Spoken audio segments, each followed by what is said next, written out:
नमस्कार शेतकरी मित्र हो, स्वागत आहे तुमचं एका विशेष व्हिडिओमध्ये. शेतकरी मित्र, जुलै महिना सुरू झाला, अजून एका महिन्यानं लाल कांद्याची लागवड देखील सुरू होईल. तरी देखील कांद्याला बाजारभाव त्या ठिकाणी मिळेनासे झालेत. शेतकऱ्याच्या अर्थचक्राला खऱ्या अर्थानं गती देणारा हा जो कांदा आहे तो अजूनही बाजाराविना चाळीतच पडून आहे. NCCF आणि नाफेडच्या माध्यमातून कांदा खरेदीला सुरुवात झाली खरी, पण बाजार मिळाला फक्त 1435 रुपये, जो मार्केट रेटपेक्षा 200 ते 300 रुपयांनी कमीच आहे.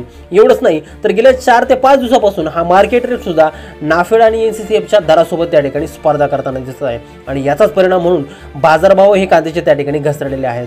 ह्या बाजारभावाने शेतकऱ्यांचं भांडवल देखील त्या ठिकाणी फिटणार नाही. त्यामुळे बऱ्याचशा शेतकऱ्यांच्या माध्यमातून प्रश्न विचारला जातोय, तो म्हणजे कांद्याचे बाजारभाव त्या ठिकाणी वाढणार का? जुलै महिन्यात बाजारभाव कांद्याचे नेमके कसे असणार? कांदा जुलै महिन्यात तरी 30 रुपयाचा टप्पा पार करणार का?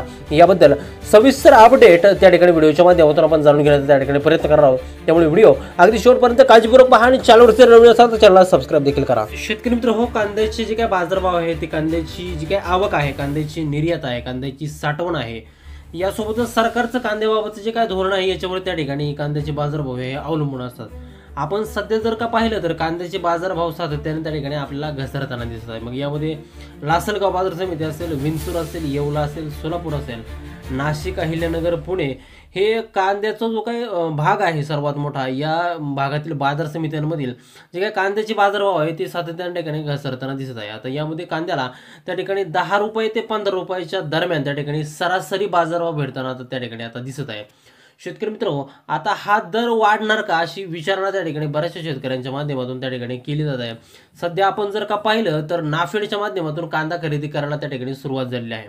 याबाबत ज्या फार्मर प्रोड्युसर कंपन्या आहेत तर यांची सुद्धा त्या ठिकाणी यादी जाहीर करण्यात आलेली आहे. आणि या खरेदीच्या पार्श्वभूमीवरती कांद्याला बाजारभाव वाढणार का अशी सुद्धा चर्चा शेतकऱ्यांमध्ये त्या ठिकाणी होताना आता दिसत आहे.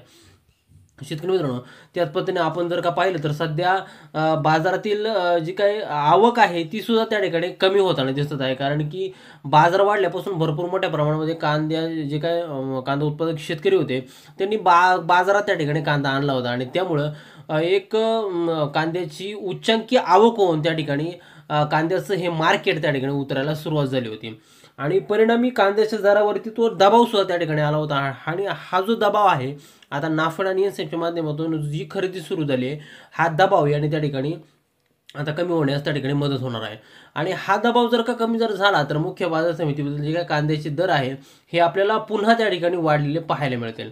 कारण की बऱ्याच शेतकऱ्यांच्या माध्यमातून कांदा साठवण केलेले आहे आणि जो साठवलेला कांदा आहे तो 2 ते 3 महिने तरी मार्केटमध्ये येणार नाही.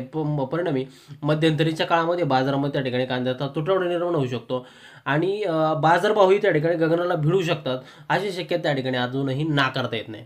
बघा शेतकरी मित्र, आता बाजारवाढीसाठी दुसरं जे काय सर्वात महत्त्वाचं जे काय कारण आहे ते म्हणजे कांदा निर्यात सध्या अतिशय संथ गतीने त्या ठिकाणी आता सुरू आहे. याशिवाय बांगलादेशने सुद्धा आयात बंदी सध्या भारतावरती लादलेली आहे. बांगलादेश जो काय आहे तो आपला कांद्याचा मुख्य ग्राहक आहे आणि तो सध्या कांदा खरेदी करताना दिसत नाही. याशिवाय पाकिस्तान आणि चीन हे कांद्यातील मार्केटच्या भारताचे प्रतिस्पर्धी आहे. आणि विशेष म्हणजे हे दोन्ही देश भारतापेक्षा कमी बाजारभावाने कांद्याची सध्याला त्या ठिकाणी आता विक्री करत आहे. जर का आपण पाहिलं तर पाकिस्तान हा श्रीलंकेला प्रति टन त्या ठिकाणी $170, तर भारत हा $330 एवढ्या दराने त्या ठिकाणी कांद्याची विक्री करत असतो. म्हणजे भारताचा बाजारभाव इथं त्या ठिकाणी जास्त आहे. तर ही जी काही सेम परिस्थिती आहे ही बाकीच्या सुद्धा आयातदार देशांसाठी ही जर आहे ही सेम आहे. जर भारताने या दराबरोबर जर भारताला जर स्पर्धा जर करायची असेल तर जे काय शेतकऱ्यांना जे काय बाजारभाव मिळणार आहे ते याच्यापेक्षाही त्या ठिकाणी कमी मिळतील.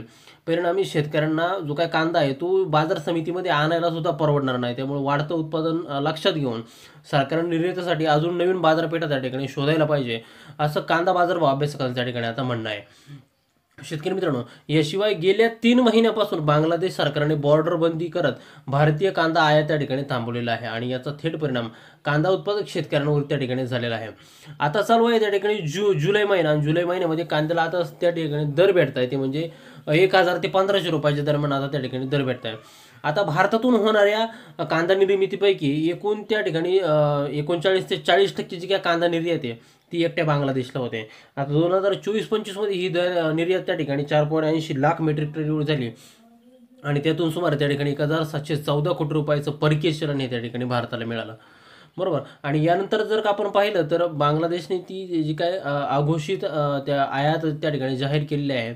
आता यामुळे बाजारभावामध्ये फार मोठा बदल त्या ठिकाणी पाहायला मिळत आहे. विशेषतः नाशिक असेल, पुणे असेल, लासलगाव, नगर असेल, सोलापूर असेल, येथील शेतकऱ्यांना मोठ्या प्रमाणात त्या ठिकाणी आर्थिक फटका बसत आहे. त्यामुळे ही निर्यात सुरळीत करणं यासाठी शक्य तितके प्रयत्न करणं त्या ठिकाणी गरजेचं आहे.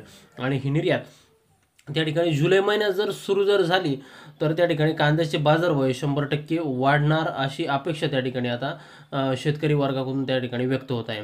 आणि एकूणच जर कांदा बाजारभाव वाढीचं गणित जर मांडायचं जर ठरलं तर त्या ठिकाणी नाफेड आणि सेफच्या माध्यमातून सुद्धा त्या ठिकाणी आता कांदा सध्या सुरू आहे. जर निर्यात जर चालू झाली तर यालाही त्या ठिकाणी आणखीन त्या ठिकाणी एक वाव त्या ठिकाणी कांदा दरवाढीसाठी त्या ठिकाणी मिळणार आहे. मग असं जर गणित जर आपण मांडलं जुलै महिन्याचं तर त्या ठिकाणी जुलै महिन्यामध्ये ह्या दोन गोष्टी जर घडल्या तर कांद्याचे बाजारभाव हे हमखास त्या ठिकाणी वाढून जातील. परिणामी आतापर्यंत जे काय कांदा उत्पादक शेतकरी आहे या शेतकऱ्याने जो काय आपला साठवलेला कांदा आहे तो साठवलेला कांद्याची काळजी त्या ठिकाणी व्यवस्थित घेणं त्या ठिकाणी गरजेचं आहे. आणि बाजारभावांचा जो काय अभ्यास आहे किंवा बाजार समितीतील कोणत्या बाजार समितीत किती दर भेटतोय कांद्याला याचा सुद्धा अभ्यास करून त्या ठिकाणी कांदा विक्रीचं नियोजन करणं हे तितकंच महत्त्वाचं आहे. कारण आता जो कांद्याला बाजारभाव भेटतोय हा कांद्याला बाजारभाव अतिशय कमी त्या ठिकाणी मिळत आहे असं बऱ्याचशा शेतकऱ्यांना त्या ठिकाणी म्हणणं आहे. साधारण कांद्याला 30 रुपयाच्या वरती जर दर भेटला तर तो शेतकऱ्यांना त्या ठिकाणी परवडण्यासारखं होईल. अन्यथा शेतकऱ्याचं भांडवल सुद्धा त्या ठिकाणी फिटणार नाही. आणि म्हणूनच शेतकऱ्यांनी टप्प्याटप्प्याने विक्रीचं जर नियोजन केलं तर त्यांना एक सरासरी किंमत ही कांद्याची त्या ठिकाणी येऊन जाईल. आणि थोडा का होईना शेतकऱ्यांच्या त्या ठिकाणी नफा शेतकऱ्यांना हा मिळून जाईल. तर शेतकरी मित्रांनो, दिलेली माहिती तुम्हाला जर उपयुक्त वाटली असेल तर व्हिडिओला एक लाईक नक्की करा. तुमच्या मित्रांसोबत ही माहिती त्या ठिकाणी लवकरात लवकर शेअर करा. तुम्ही कोणत्या जिल्ह्यामधून हा व्हिडिओ पाहताय आणि तुमच्या बाजार समितीत कांद्याला काय दर मिळतोय कमेंट करायला विसरू नका. चॅनलवरती जर नवीन असाल तर चॅनलला सबस्क्राईब करा. भेटूया एका नवीन व्हिडिओमध्ये एका नवीन माहितीसह एका नवीन अपडेट्ससह. तोपर्यंत शेतकरी मित्रांनो, धन्यवाद.